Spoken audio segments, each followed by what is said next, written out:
यहाँ जो बाड़मेर हॉस्पिटल के अंदर, जिला हॉस्पिटल के अंदर आरोग्य शिविर लगा है और ब्लड डोनेशन कैंप लगा है।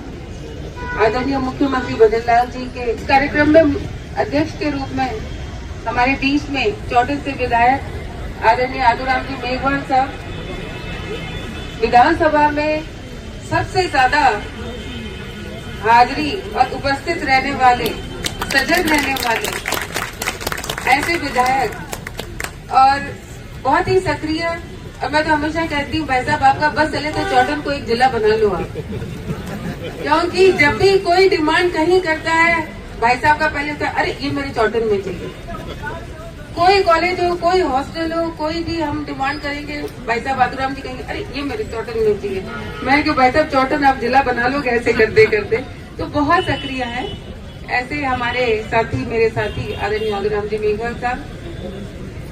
यहाँ महामंत्री जी बैठे हैं, आदरणीय देवीलाल जी वकील साहब, रमेश जी इंदा, जो मुझे लगता है कि 24 आवर सर्विस इस हॉस्पिटल के अंदर भी देते हैं और आज से नहीं सालों से देते आए हैं। ऐसे रमेश जी इंदा, भाई दीपक जी कड़वासरा, यहाँ रूपाराम जी प्रधान, पूर्व प्रधान, अब वो आदत पड़ेगी धीरे धीरे, आदरणीय ओंकार जी, और यहाँ मेडिकल कॉलेज के प्रिंसिपल साहब जिनको अभी अपन ने सुना, डॉक्टर अनूप जी गुज्जर साहब, डॉक्टर मंसूरिया जी, CMHO साहब बिश्नोई जी, और आपके यहाँ सबके इस हॉस्पिटल को एक तरह से एक्टिव मोड में लाने वाले डॉक्टर हनुमान जी,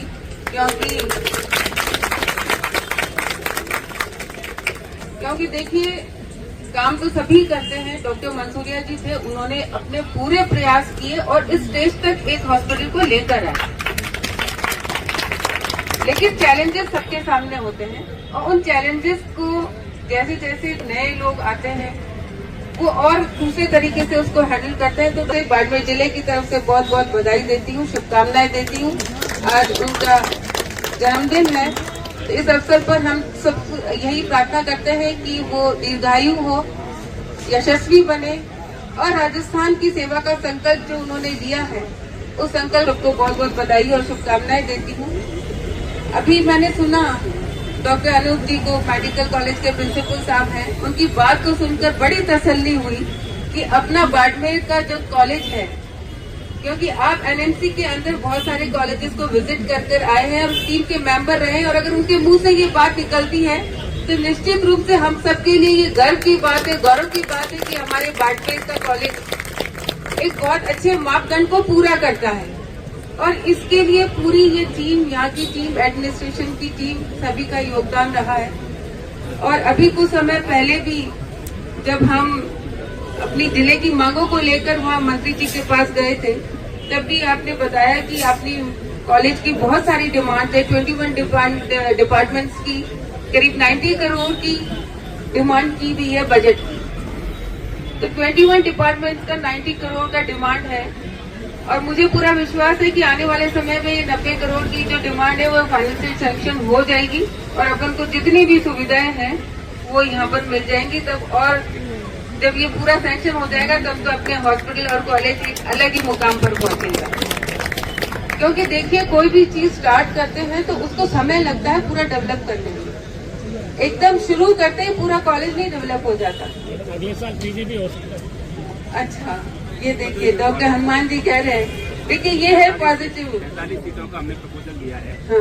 अगले साल से हमारे यहाँ 47 PG की सीटें आ जाएंगी, जिसका राज्य सरकार ने परमिशन दे दी है। वाह, ताली बजाएगी। लेकिन इससे बड़ी खुशी की बात क्या होगी कि बाड़मेर कॉलेज के अंदर अगर PG स्टार्ट हो जाए, क्योंकि जब PG स्टार्ट होगी तो डेफिनेटली ये 90 करोड़ का सैंक्शन पहले होगा, सारी सुविधाएं पहले होगी और तब ये PG की ब्रांचेस आएंगी और तब हमारा बॉर्डर का ये जिला, क्योंकि यहाँ बच्चों में टैलेंट बहुत है, यहाँ लोग मेहनती बहुत हैं, लोग बहुत व्यावहारिक हैं और मुझे लगता है कि यहाँ आने के बाद जब बाहर से स्टूडेंट्स आएंगे तो उनका यही रहेगा कि हम भी यहीं कहीं काम कर लें, यहीं बस जाएं।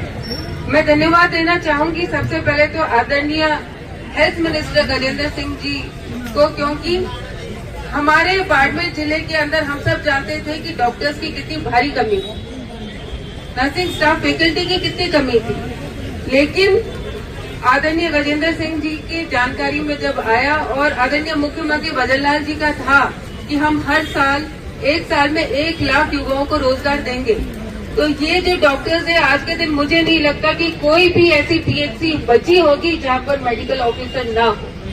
आज के दिन हर पीएचसी पे मेडिकल ऑफिसर है और सबसे ज्यादा नर्सिंग स्टाफ अपने बाड़मेर जिले को मिला है, क्योंकि उनका यही उद्देश्य है कि गांव में दूर दराज इलाके में जो बैठे हैं उनको सुविधाएं कैसे मिले, जन सुविधाएं जो है ये कल्याणकारी योजनाएं उन तक कैसे पहुंचे। तो उसके लिए मैं उनको बहुत बहुत धन्यवाद दूंगी। और समय बदल रहा है, समय बदला है और आगे आने वाला समय और बदलेगा।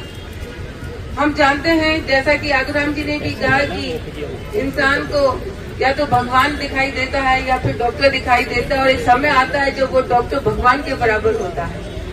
लेकिन हिंदुस्तान के अंदर मेडिकल कॉलेजेस की क्या हालत थी और संख्या क्या थी, मैं आपको याद दिलाना चाहूंगी कि 2014 तक तो सिर्फ 7 एम्स हुआ करते थे। आज के दिन उनकी गिनती 26 एम्स तक हो गई, जिसमें से ऑलमोस्ट 22 फंक्शनल है कम्प्लीटली। संख्या एम्स की 26 तक बढ़ना इन 12 सालों में बहुत बड़ा अचीवमेंट है, क्योंकि जब चिकित्सा सुविधाएं बढ़ेगी और आबादी अपनी जो बहुत भारी अपनी